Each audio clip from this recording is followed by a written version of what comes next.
Okay, I just walked out the early Amazon Prime access screening of Superman, directed by James Gunn. And I gotta be real with y'all. I think he actually did it. Let's talk about it.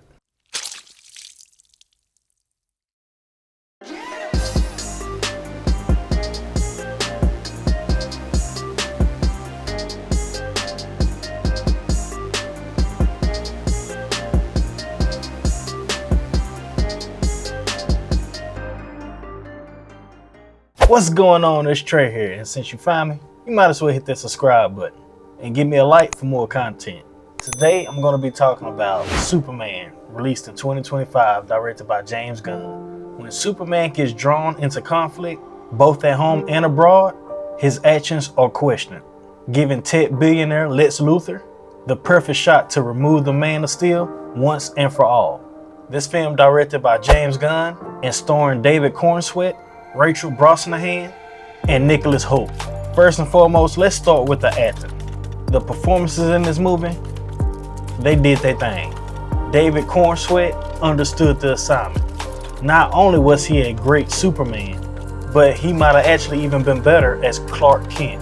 And honestly, that's the most important part. Clark is the disguise. Clark is how you made people believe Superman isn't Superman. And David, he definitely pulled that off.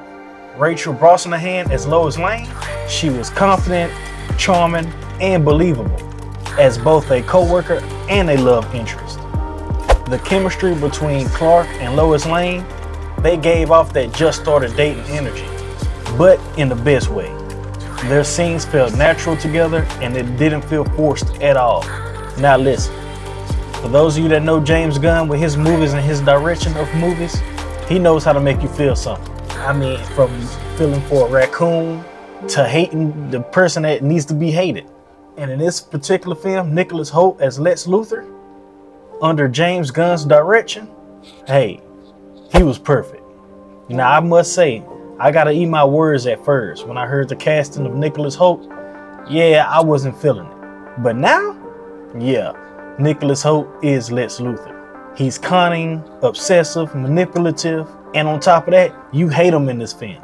And that means he did his job 100%. And as long as for the side characters of Hawkgirl, Mr. Terrific, and Gardner, they were fun additions. They didn't steal the show at all, but they were memorable. And they made me want to see more of them in the DCEU. And I'm highly anticipating and ready for it. Now, let's talk about the tone of the film. I know a lot of word that was going around about this film was the tone and how the tone was going to be jokey and campy and humorous from the trailers and commercials. And like I mentioned, for those of you that know James Gunn, you know his style and how he likes to direct his films. He is known for the campy humor style. Suicide Squad, Guardians of the Galaxy 1 through 3, but here, he balanced it.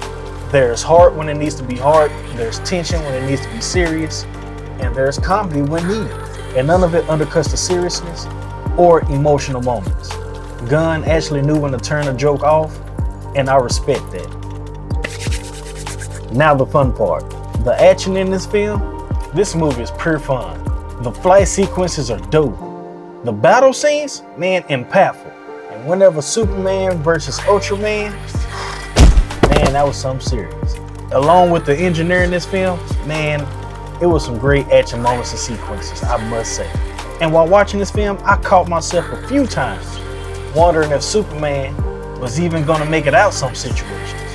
Gunn made him vulnerable without him being weak. And that's the key. Going into this film, this is year 3 for Superman. He's only been Superman for 3 years in this film.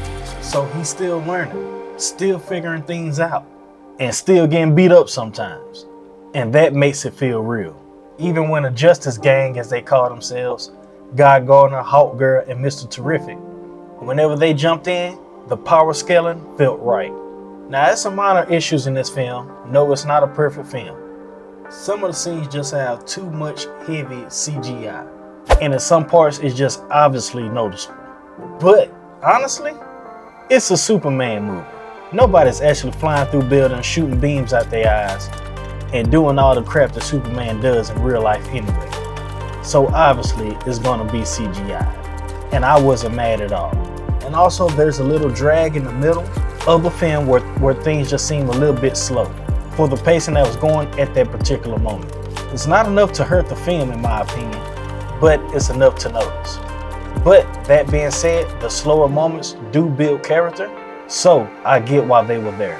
So, my overall final thoughts on Superman, I believe James Gunn delivered. He gave us something familiar but fresh. And no, you can't compare this to Zack Snyder's Superman because it's not trying to be that at all. And that's the point. Let filmmakers bring their own vision. We've seen Superman done a dozen different times, a dozen different ways. And this one feels new, but still respectful to the character. So that being said, I'm giving Superman an 8 out of 10. It's emotional, action-packed, and full of promise for the future of the DCEU. I'm hyped to see where this goes next. So, what about you? Are you looking forward to see Superman when it drops in theaters? Let me know in the comments. But if you made it to this far of the video, I thank you so much. And be sure to like and subscribe on your way out. And be sure to follow for any more movie news, reviews, or anything of that nature. Because it's possible. If you've seen it, I've seen it too.